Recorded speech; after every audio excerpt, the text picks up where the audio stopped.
Hola grupo, ¿cómo están? Les mando un abrazo. Espero estén todos bien, saludables y de buen ánimo. Les mando un gran abrazo. Les quiero hacer un video rápido para hablar un poco del tema de los moldes. Les traje los ejemplos para platicar un poco porque el proceso de elaboración de los moldes y para qué sirven es algo que nos puede ser útil acá en el taller y para que ustedes diseñen sus propias formas. Eh, Primero, el yeso que se utiliza es el yeso cerámico, no es el yeso de construcción.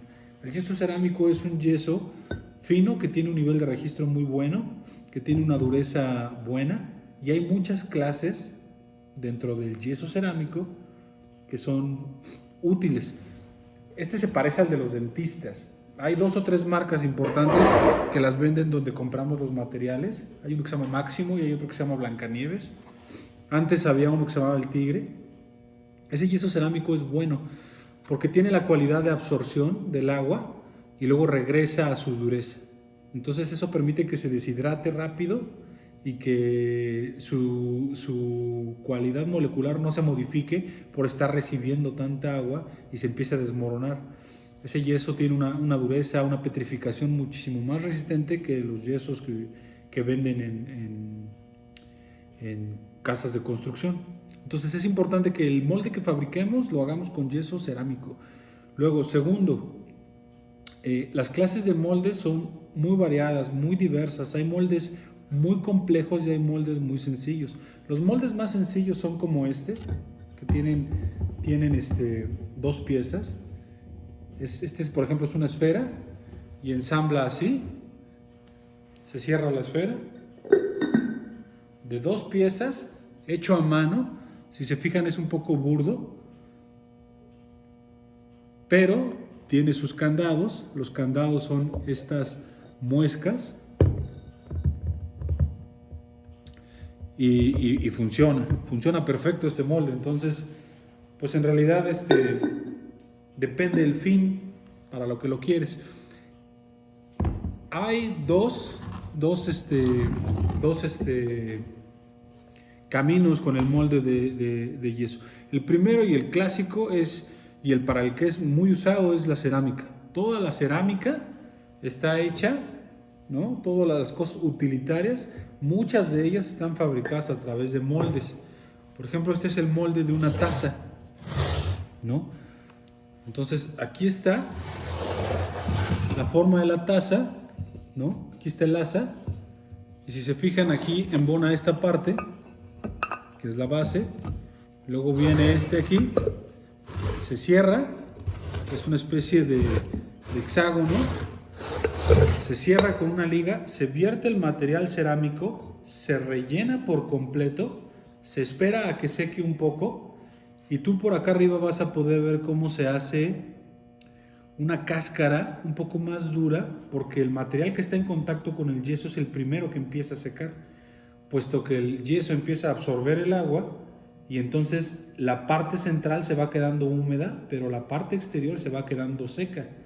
Esa parte exterior que se está quedando seca es la que determina el grosor del vaso, ¿no? Si es muy delgadito, pues es una pieza ligera. Una vez que toma esa dureza, el ceramista voltea el vaso, recupera el material que quedó en el interior y una vez un poco más seco, lo libera. Entonces, esa sería la parte técnica. Es importante que ustedes sepan que no todas las pastas son de vaciado. Los escultores tienen diferentes versiones de pastas y la gente que hace escultura utilitaria tiene otro tipo de pastas. Hay una pasta para trabajar en torno, hay una pasta para el vaciado en los moldes, ahí hay una pasta para el escultor. A veces las pastas tienen diferentes conductas, comportamientos por la absorción de agua. Si tú eres un escultor que trabaja piezas muy grandes, lo que necesitas es que tenga estabilidad, porque vas a construir en alto. Entonces necesitas agregar una chamota que tenga muchísima resistencia a la altura, que vaya secando rápido para que vayas construyendo hacia arriba. Si tú haces cosas muy detalladas, necesitas tiempo, entonces probablemente te acomode más una pasta que sea muchísimo más lenta en el secado y que tenga un nivel de detalle más grande. Si tú trabajas vaciados, como en el caso de este, por ejemplo, este es un molde de un cráneo. Aquí se ve la parte del detalle del cráneo.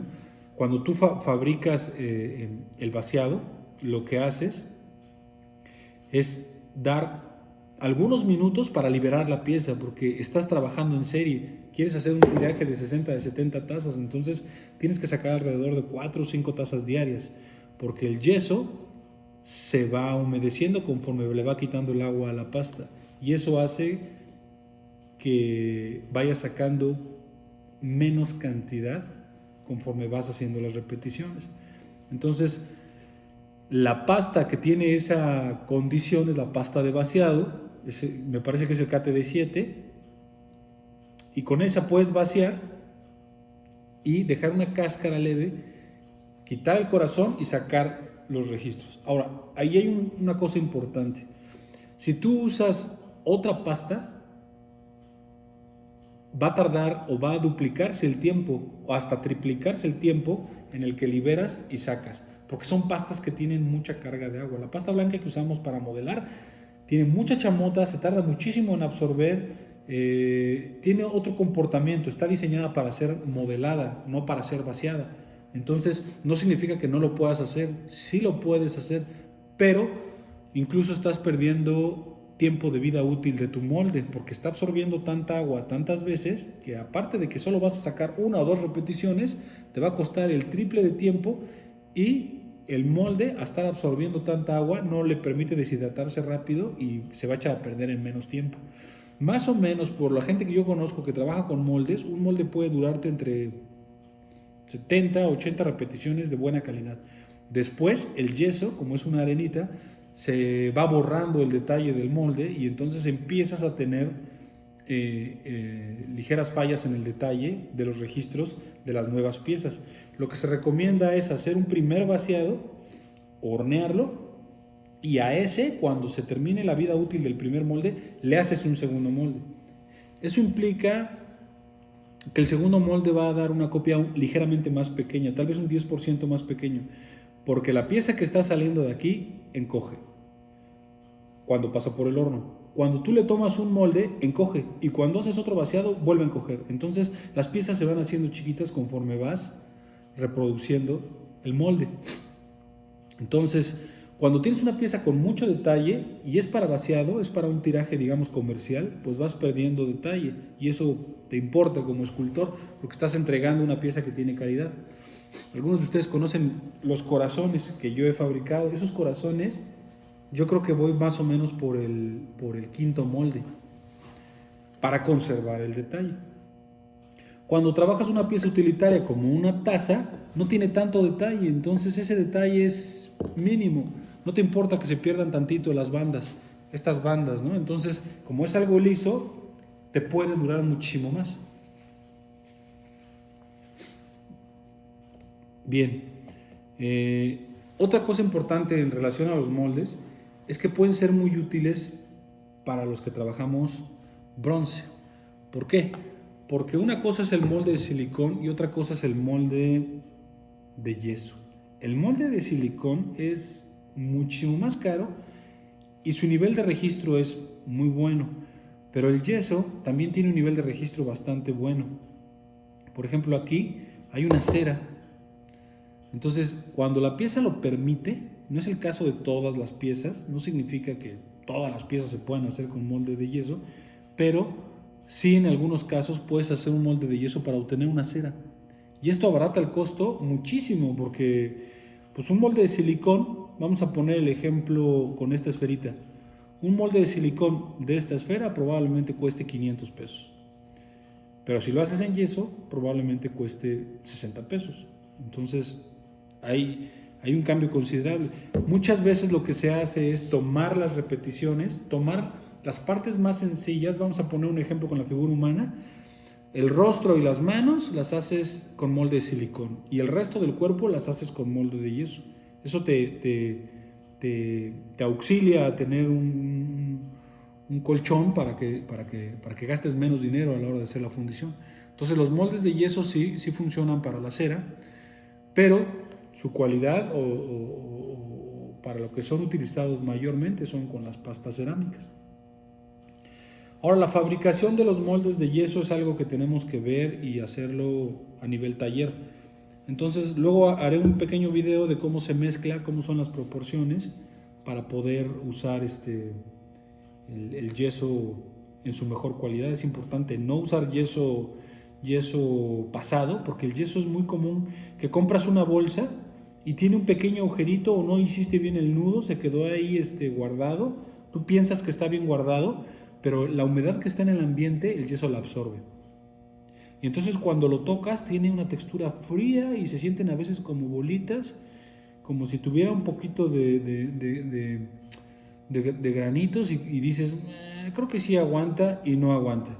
Ya absorbió la humedad y ya está pasado. Es importante que el yeso esté bien seco, preferentemente nuevo, y entonces sí obtienes una dureza durante mayor tiempo con el yeso. Eso ya nos ha pasado varias veces, pero es algo que se puede solucionar usando yeso nuevo. No hay desmoldantes cuando usas la pasta. Si tú vacías la pasta, que es una pasta de vaciado, se absorbe y libera muy fácil. Si es en el caso de hacer ceras, puedes utilizar un poco de petróleo o de vaselina para que no se ancle. También puedes tener el molde húmedo. Esto es importante. Si vas a echarle una cera, puedes meterlo al agua, que absorba el agua, metes la cera y el agua te va a ayudar a que desmolde. Entonces, les voy a enseñar nada más por último esta pieza.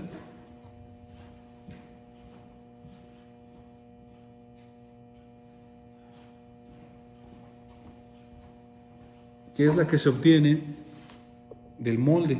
Esta pieza es la que sale de este molde. Vean el tamaño del molde. El molde es bastante grande en relación a la pieza. Es un buen cajón para que absorba bastante agua. Entonces, la pieza tiene algo de detalle y ahí está el hoyo de vaciado. Quiere decir que por ahí fue vaciada la pieza. Y es muy delgadita. Una cosa importante, las piezas que son de vaciado, el material no te permite modelar, es muy magro, muy quebradizo. Son para vaciado nada más. Salen, las lijan, las pulen un poquito y al horno. Pero si tú agarras esa pasta y quieres construir algo, quieres modelar algo, no se va a poder. Porque es muy quebradiza, se debilita, no tiene esa plasticidad a la que estamos acostumbrados. Si tú le vacías una pasta de modelado de escultor al molde, puedes sacarla y luego modificarla y hacer añadidos y cambiar diseños. Pero estás sacrificando un poco la vida útil del molde. Una cosa por otra, tú decides si lo que quieres es un tiraje muy grande o lo que quieres es hacer intervenciones, ¿no? Estos moldes tienen una forma de dado, porque están hechos con tablas y las tablas se van armando para que tenga una forma. Si se fijan, tiene en las esquinas ese canto tipo diamante. Eso es para que los golpes, si hay pequeños golpes, no se astille. Eso se hace cuando el molde está fresco. Y este tipo de bolitas son candados o son llaves para que son llaves, mejor dicho, para que ensamble perfectamente, pero está hecho en varias piezas. Este tipo de forma está pensada para que el molde libere y pueda salir la pieza completa. Es todo un diseño hacer moldes, ¿no? A veces como escultores, tú diseñas la forma, pero no piensas en el molde porque pues no es el oficio, digamos, ¿no? Entonces los que se dedican a diseño industrial, por ejemplo, saben muy bien que para liberar una pieza tienen que pensar cuáles son los trazos para que la pieza salga lo más completa y la intervención afuera sea mínima, ¿no? Los joyeros, la gente que diseña motores, cosas utilitarias, están muy relacionados con este tipo de diseño. Es todo un arte hacer los moldes, requiere tiempo, requiere inversión, requiere mente. Yo francamente los he fabricado, pero no es mi especialidad. Hay gente que se dedica a hacer moldes. Entonces, como todo, es práctica. Hay que practicar y tarde que temprano consigues hacer buenos moldes. Es un oficio. La gente que tiene talleres ya muy formales se dedican a hacer moldes en series grandes. Hay moldes enormes, hay moldes chiquitos. Y es todo un oficio que se cobra muy bien. Un molde no es muy económico. Hay moldes que relativamente son caros. Pero bueno, lo importante es que ustedes sepan cómo se hace, para qué sirve y vivir la experiencia de fabricarlo para que cuando ustedes compren un molde o manden a hacer un molde o fabriquen su propio molde, sepan más o menos de qué se trata. Bueno, espero que les sea útil. Nos vemos pronto. Les mando un gran abrazo. El taller no es lo mismo sin ustedes. Nos vemos.